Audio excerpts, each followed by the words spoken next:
Hello students, welcome to HIBA Max 10 Standard Max Chapter 7 Unit Exercise 7 இந்த வீடியோல பார்க்கலாம். A hollow metallic cylinder whose external radius தான் கொடுத்திருக்காங்க 4.3 cm and internal radius is 1.1 cm and whole length is height வந்து 4 cm is melted and recast into a solid cylinder. அப்போ ஒரு hollow cylinder melt பண்ணி ஒரு cylinder வந்து உருவாக்குறோம் of 12 cm long. 12 cm long மட்டும் கொடுத்துட்டு find the diameter of the cylinder கொடுத்துட்டாங்க. ஸோ இது மாதிரி நமக்கு ஒரு சாலிட் கொடுத்து அதை ரீகாஸ்ட் பண்ணனோன்னே இன்னொரு சாலிட் ஃபார்ம் ஆகுதுன்னு சொல்லிட்டு ஏதாவது ஒரு டைமென்ஷன் அன்னோன் லென்த்தோ ஹைட்டோ கேட்குறாங்க. லென்த் இல்லைன்னா டயமீட்டர் இல்லைன்னா ரேடியஸ் கேட்குறாங்கன்னா வால்யூமை ஈக்குவல் பண்ணி சால்வ் பண்ணணும். ஹிண்ட் மாதிரி ஞாபகம் வச்சுக்கோங்க, சரிங்களா? இப்போ லாஸ்ட் சம்ல டிவைட் பண்ணும், ஏன்னா நம்ம கண்டுபிடிக்கணும் எத்தனை காயின்ஸ் வேணும்ன்ட்டு. இந்த சம்ல அவங்களே கொடுத்துட்டாங்க, இந்த ஹாலோ மெட்டாலிக் சிலிண்டரை வந்து நான் ரீகாஸ்ட் பண்ணி சாலிட் சிலிண்டர் கொண்டு வந்துடுறேன்னா ரெண்டுத்தோட வால்யூமும் ஈக்குவல்னு அர்த்தம். வால்யூம் ஈக்குவல் பண்ணி அன்னோன் வேல்யூவை கண்டுபிடிக்க போகிறோம். சொல்யூஷன்ல ஃபர்ஸ்ட் ஹாலோ சிலிண்டரோட எழுதிக்கலாம், அதுக்கப்புறம் சிலிண்டரோட எழுதிக்கலாம். Hollow cylinder external radius 4.3 centimetre, நம்ம வந்து 43/10 எடுத்துக்கலாம், ஈஸியாக இருக்கும். அப்புறம் இன்டர்னல் ரேடியஸ் வந்து ஸ்மாலாக எடுத்துப்போம் இல்லையா? அப்போ 1.1 சென்டிமீட்டரை 11/10 சென்டிமீட்டர்னு எடுத்துக்கலாம். இதோட ஹைட் வந்து 4 சென்டிமீட்டர்னு கொடுத்துட்டாங்க. இதெல்லாமே கொடுத்துட்டாங்க. அடுத்தது சாலிட் சிலிண்டரோடது. சாலிட் சிலிண்டருக்கு இது மட்டும்தான் கொடுத்துருக்காங்க, லாங் 12 சென்டிமீட்டர் லாங்ன்றது ஹைட்டு. இதை வந்து H1ன்னு எடுத்துக்கலாம், டிஃப்ரென்ஸ் தெரியணும். அதே மாதிரி ரேடியஸ் கேட்குறாங்க, டயமீட்டர் கேட்குறாங்க. ஸோ ரேடியஸ் கண்டுபிடிச்சிட்டு நம்ம கண்டுபிடிப்போம். அப்போ அது R1ன்னு எடுத்துக்கலாம். R1 நம்ம தான் கண்டுபிடிக்கணும். மெல்ட் பண்ணி உருவாக்குறதுனால இது ரெண்டத்தோட வால்யூமும் ஈக்குவலாக இருக்கும். Volume of solid cylinder is equal to volume of hollow cylinder. Volume of solid cylinder என்னது? πr1 square πr²h. நம்ம சாலிடுக்கு R1 H1 எடுத்தனால அதை எழுதிக்கலாம். ஹாலோ சிலிண்டர்னா π into capital R² minus small r² into h. இது மட்டும் தான் டிஃபரன்ஸ், வேறு எதுவுமே இல்லை. இப்போ இது ஈக்குவல் பண்ணும்போது இந்த சைடும் பை இந்த சைடும் பை கேன்சல் பண்ணிடலாம். இப்போ பேலன்ஸ் இருக்கிறதுக்கு வேல்யூஸ் எழுதிட்டு நம்ம சால்வ் பண்ணலாம். ஃபர்ஸ்ட் R1 ஸ்கொயர் நம்ம தான் கண்டுபிடிக்கணும். H1 வந்து 12. அடுத்தது நெக்ஸ்ட் கேபிட்டல் R². அப்போ 43/10 square minus 11/10 whole square into h ஓட வேல்யூ 4. R1 square into 12 அப்படியே இருக்கட்டும். 43 into 43 நம்ம மல்டிபிள் பண்ணால் 1849 கிடைக்குது. divided by 10 square 100, 11 square 129/100 into 4. denominator நியூமரேட்டரை டைரக்டாக நம்ம மைனஸ் பண்ணலாம். R1 square into 12 இருக்கட்டும், லாஸ்ட் ஹேண்ட் சைட் கொண்டு போகலாம். 8271728/100 into 4. இப்போ நெக்ஸ்ட் லைனில் இந்த 12 இந்த சைடு கொண்டு போயிடலாம். R1 square is equal to 1728 into 4 divided by 100 இங்கே 12. 1 time 3 time. இப்போ 3 டேபிளில் இது கேன்சல் ஆகும். 3 5s are 15 balance 2, 3 7s are 21 balance 1, 3 6 are 18.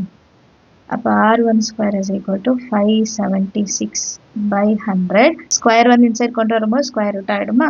இப்போ 576 வந்து 24 into 24. 100 வந்து 10 into 10 தெரியும். அப்போ R1 is equal to 2.4 centimetre தானே கொடுத்துருந்தாங்க. ஸோ சென்டிமீட்டர் எடுத்துக்கலாம். இப்போ கொஸ்டினில் நமக்கு ரேடியஸ் கேட்கல, டயமீட்டர் கேட்குறாங்க. So diameter is equal to 2 times of R1, that is equal to 2.4 into 2 which is 4.8 சென்டிமீட்டர்னு கண்டுபிடிச்சிருக்கோம். அண்டர்ஸ்டாண்ட் ஆஃப் த சம் ஈஸியாக இருக்குது. திருப்பி எழுதணும்னா எழுதலாம் ஸ்டேட்மெண்ட்டில். Diameter of the solid cylinder is 4.8 சென்டிமீட்டர்னு ஸ்டேட்மெண்ட் எழுதுங்க. ஆனால் ஒரு சில இடத்துல ஸ்டேட்மெண்ட் எழுதலைன்னா -½ மார்க். அதை நான் வந்து ஆல்ரெடி சொல்லியிருக்கேன். ஸோ இதெல்லாம் கரெக்டாக நீங்கள் வந்து எழுதுங்க. சரியா? 7th question. The slant height of a frustum of a cone is 4 meter and the perimeter of circular ends are 18 meter and 16 meter. Perimeter கொடுத்துருக்காங்க, ரேடியஸ்ன்னு கொடுக்கல, பெரிமீட்டர்னு கொடுத்துருக்காங்க. நம்ம ஈஸியாக கண்டுபிடிச்சிடலாம். Find the cost of painting its curved surface area at ₹100 per meter. So curved surface area நம்மள கண்டுபிடிக்கணும். கண்டுபிடிச்சாதான் cost வந்து multiple பண்ண முடியும். பட் என்ன ட்விஸ்ட் கொடுத்துருக்காங்க, ஸ்லாண்ட் ஹைட் கொடுத்துட்டு நமக்கு வந்து பெரிமீட்டர்னு கொடுத்துருக்காங்க. ஃப்ரஸ்டம் சம் முக்கியமான சம் நோட் பண்ணிக்கோங்க. சொல்யூஷன் எழுதலாம்.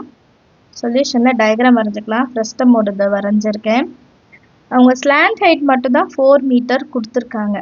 சரிங்களா? பேலன்ஸ் வந்து பெரிமீட்டர் தான் கொடுத்துருக்காங்க. ஸோ டயமீட்டர் கொடுக்கல. பெரிமீட்டர்னா இந்த outer circle, circumference of a circle சொல்லுவாங்கல்ல, அது வந்து அதுதான் பெரிமீட்டர். பெரிமீட்டர் வந்து மேலே வந்து 18 மீட்டர், பாட்டம் பெரிமீட்டர் வந்து 16 மீட்டர்னு கொடுத்துருக்காங்க. இப்போ சொல்யூஷனில் ஸ்லாண்ட் ஹைட் வந்து எல் வந்து 4 metre. Next perimeter of top portion எவ்வளோ கொடுத்துருக்காங்க, 18 மீட்டர். பெரிமீட்டர் எப்படி கண்டுபிடிப்போம், 2πr. இங்கே டாப் போர்ஷன்னால கேபிட்டல் ஆர் எடுத்துக்கலாம், which is equal to 18. இப்போ 2 into 22/7 into capital R is equal to 18. Capital R is equal to 18 into கீழே இருக்க 7 மேலே ரெசிப்ரோக்கல் 2 into 22. 2 டேபிளில் 2 9 times.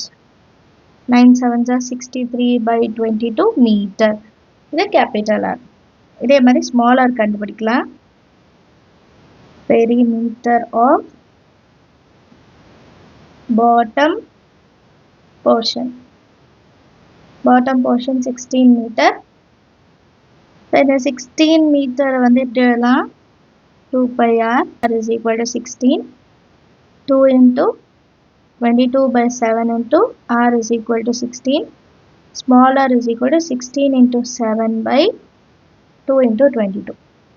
இப்போ நம்ம என்ன பண்ணலாம்னா இதை கேன்சல் பண்ணலாம். 2 8s are 16. இதோட ஸ்டாப் பண்ணிடலாம். 8 7s are 56/22. இது வந்து 2 டேபிளில் கேன்சல் ஆகும். ஆனால் இங்கேயும் 22 இருக்குது. இங்கேயும் 22 இருந்தால் அதுக்கப்புறம் கால்குலேஷன் கொஞ்சம் ஈஸியாக இருக்கும். நெக்ஸ்ட் என்ன கண்டுபிடிக்கணும், சிஎஸ்சி ஆஃப் ஃப்ரஸ்டம்.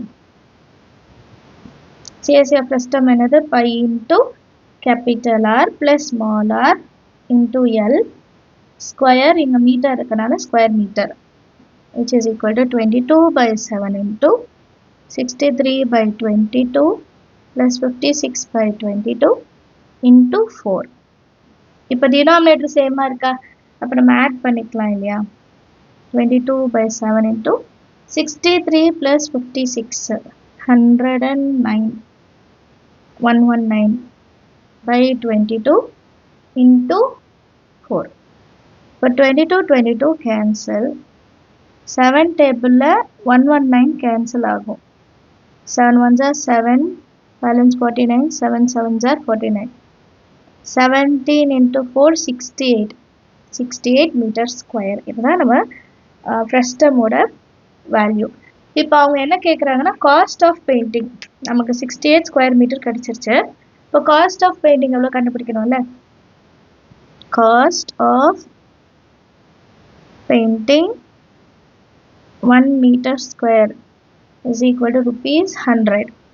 அதே மாதிரி cost of painting 68 meters square is equal to 68 into 100. Therefore ₹6,800 ஆகும் அந்த ஃப்ரஸ்டம் வந்து பெயிண்ட் பண்ணுறதுக்கு. அண்டர்ஸ்டாண்ட் ஆகுதா? சம்மலாக இருக்கிற டவுட் இருந்தால் மறக்காமல் கமெண்ட் செஷனில் கேளுங்க. நம்ம சேனல் இது வரைக்கும் சப்ஸ்கிரைப் பண்ணலாம், மறக்காமல் சப்ஸ்கிரைப் பண்ணுங்கள். உங்கள் ஃப்ரெண்ட்ஸ் சர்க்கிளையும் ஷேர் பண்ணுங்கள். தேங்க்யூ ஸோ மச் ஃபார் வாட்சிங்.